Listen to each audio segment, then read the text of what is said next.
अच्छा स्वामी जी, अभी देखिए बात प्लास्टिक की हो रही है और उसके माइक्रो कण की हो रही है। आपने शुरुआत में जो प्लास्टिक के कंटेनर्स दिखाया, अभी कुछ साल पहले मैंने भी ये सोचा कि प्लास्टिक इतना नुकसानदायक है तो क्यों ना प्लास्टिक के कंटेनर्स को हटा लिया जाए। उनकी जगह मैंने बड़े बड़े स्टील के बर्तन रख लिए। ऐसे करके थोड़ा थोड़ा बदलाव तो हम सभी अपनी जिंदगी में कर रहे हैं। कुछ लोगों ने प्लास्टिक का टिफिन छोड़ दिया, कांच के टिफिन पर आ गए। Same to me. बिल्कुल बिल्कुल, कोशिशें सब कर रहे हैं, लेकिन स्वामी जी सबसे पहला काम तो ये है कि हमें अपनी सेहत की रक्षा करना है। अब माइक्रो प्लास्टिक भी जो अटैक कर रहा है वो अलग अलग तरीके से कर रहा है। हवा में माइक्रो प्लास्टिक के कण तैर रहे हैं जो सांस के जरिए, खान पान के जरिए मुंह में जा रहे हैं। सेहत की रक्षा आखिर फिर होगी कैसे? हम घर से तो कम कर देंगे, लेकिन ये जो वातावरण में माइक्रो प्लास्टिक तैर रहा है वो हम उससे कैसे बचें? आज वार्म अप सेशन के साथ साथ ये समझाइए आप। तो देखो, बाजार में जो दूध मिल रहा है ना, वो दूध भी प्लास्टिक की थैले में मिल रहा है। आजकल तो जो चाय पीते हैं वो भी चाय कॉफ़ी, वो सब कहने को है कि ये तो पेपर का वो है, कप है, लेकिन वो पेपर का कप नहीं होता है। उसके अंदर प्लास्टिक की लेयर लगी रहती है। मैं तो कभी भी गर्म पानी पीना हो, चाय कॉफ़ी तो हम पीते नहीं है। देश विदेश में भी जाते हैं तो मेरे को अभी जैसे गर्म पानी पीना था, चाय कॉफ़ी तो हम पीते नहीं। तो बोले जी आप क्या लेंगे? मैंने कहा भाई गर्म पानी दे दो। तो प्लास्टिक के उसमें ले आए तो उसके ऊपर एक हल्की सी लेयर तैयार हो जाती है, वो जो धीरे धीरे डिजॉल्व होकर के तेज़, जितना तेज़ गर्म पानी, जितनी तेज़ चाय कॉफ़ी होगी उतना ही वो घुल जाता है। लोग उसी में प्लास्टिक की थैलियों के अंदर ही चाय मंगवा लेते हैं अपने ऑफिस में, और फिर वो प्लास्टिक के जो कप हैं वो कहने को पेपर के हैं लेकिन वो अंदर से प्लास्टिक के ही होते हैं। उससे अच्छा तो ये जो थोड़े थर्मोकोल वाले होते हैं फिर वो उससे थोड़े अच्छे होते हैं, लेकिन इसमें अंदर प्लास्टिक के लिए, उसकी शाइनिंग के लिए, फिनिशिंग के लिए डाल ही देते हैं। तो इसकी जगह हमको वापस जो कांच के गिलास थे, स्टील के गिलास हैं, उधर लौटना ही पड़ेगा। तो हमें वापस अपनी मूल प्रकृति, मूल संस्कृति की ओर लौटना पड़ेगा। छोटे छोटे करेक्शन करने पड़ेंगे, कुछ चीज़ों का पूर्ण बहिष्कार करना पड़ेगा।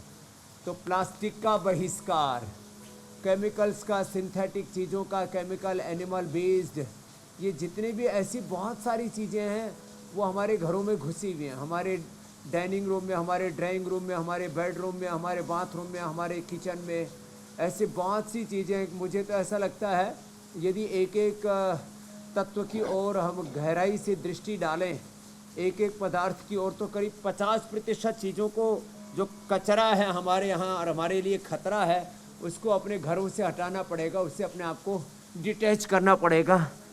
और अपने आप को प्रोटेक्ट करने के लिए तो देखो सबसे बेस्ट है ये योग।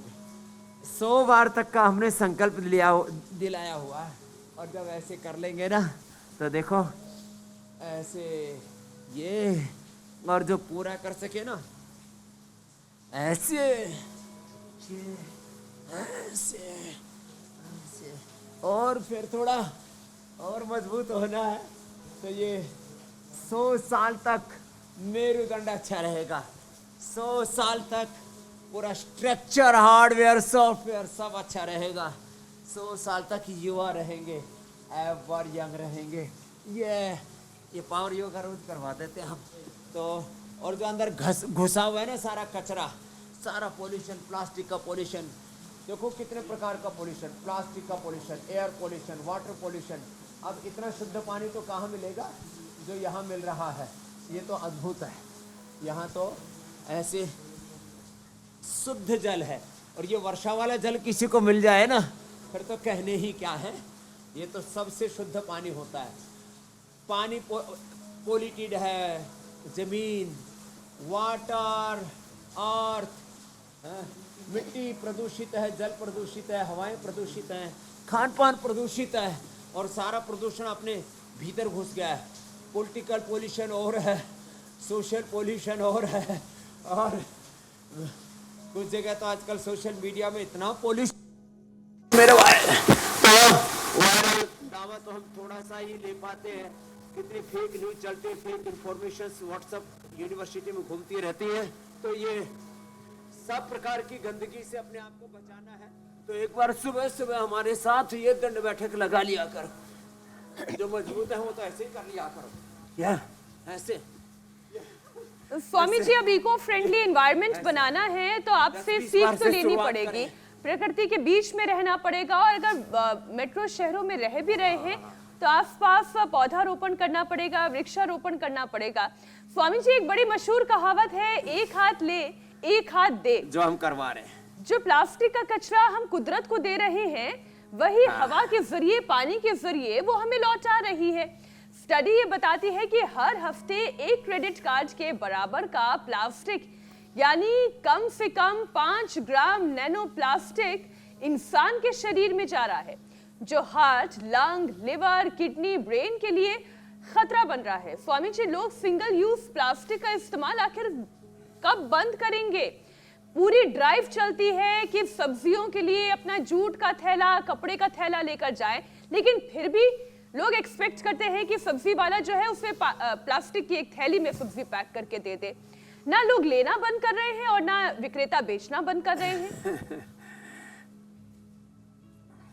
हमने अपने पतंजलि परिधान में, पतंजलि मेगा स्टोर, चिकित्सालयों में, यहाँ करीब 10 साल पहले हमने प्लास्टिक बंद कर दिया था।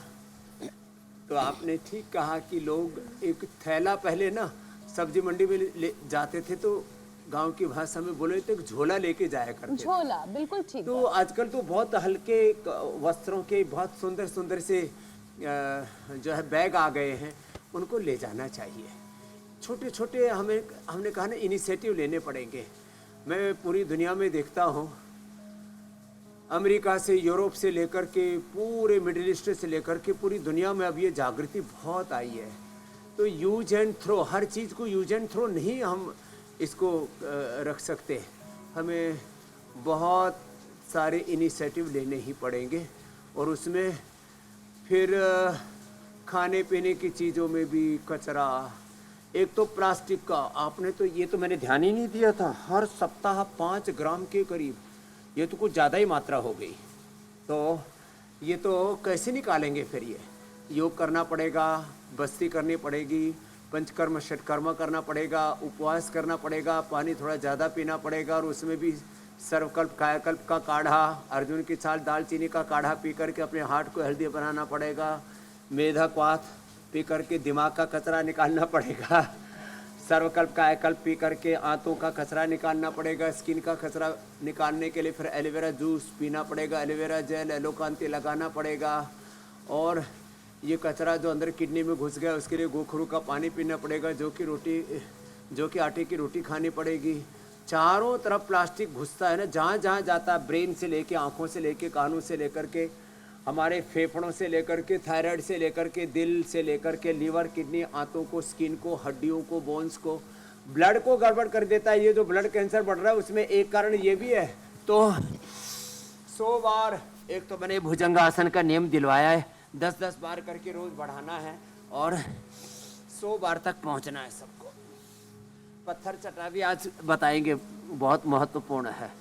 उससे भी अंदर की पूरी गंदगी साफ होती है, किडनी सारी चीज़ों को फिल्टर करके निकालती है।